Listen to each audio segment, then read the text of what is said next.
L'individu responsable dans son environnement, chapitre le bruit. Le bruit au quotidien.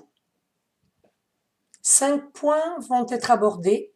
Les caractéristiques du bruit, l'appareil auditif et son fonctionnement, les effets du bruit sur l'organisme, les conséquences du bruit sur la vie sociale et professionnelle et les mesures de prévention contre le bruit dans la vie quotidienne.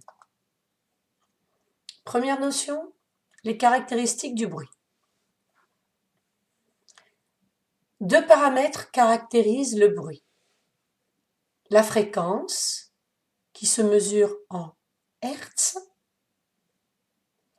et l'intensité, qui se mesure en décibels. Pour prendre en compte le niveau réellement perçu par l'oreille, on utilise un décibel physiologique appelé décibel ampère. Le bruit présente un danger pour l'oreille à partir de 80 décibels ampères pendant 8 heures par jour.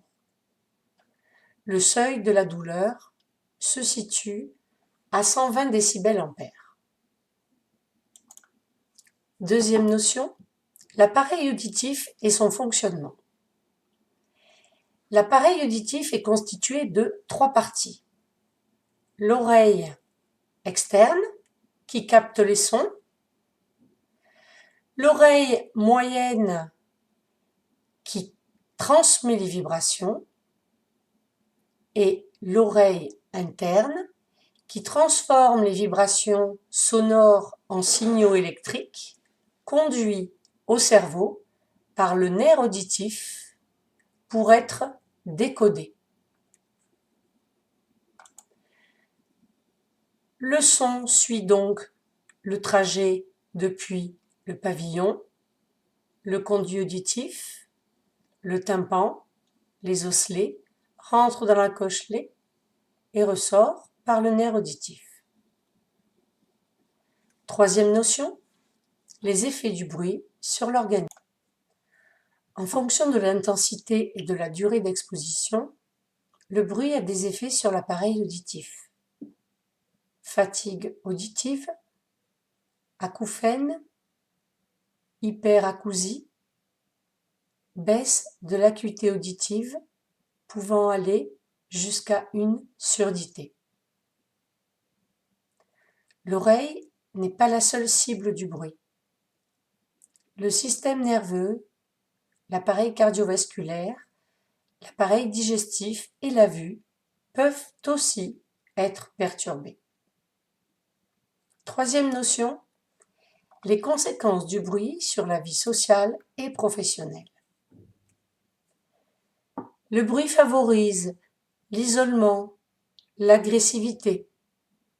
Il est également responsable d'une baisse de rendement au travail et peut être à l'origine d'accidents du travail.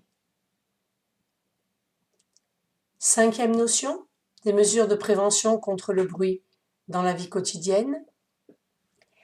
La lutte contre les bruits de voisinage, tant au niveau préventif que répressif, est placée sous la responsabilité du maire.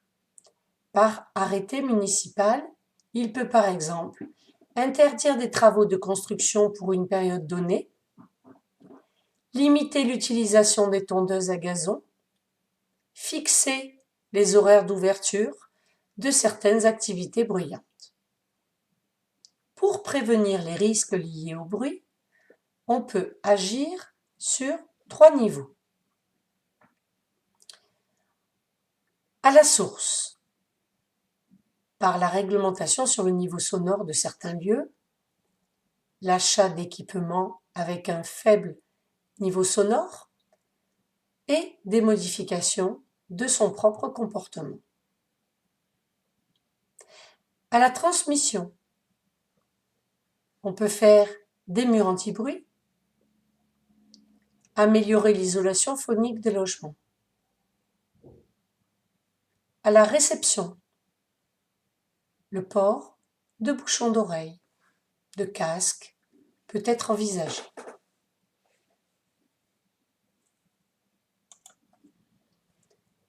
Petite précision en ce qui concerne la réglementation contre le bruit en entreprise. La réglementation définit différents seuils d'exposition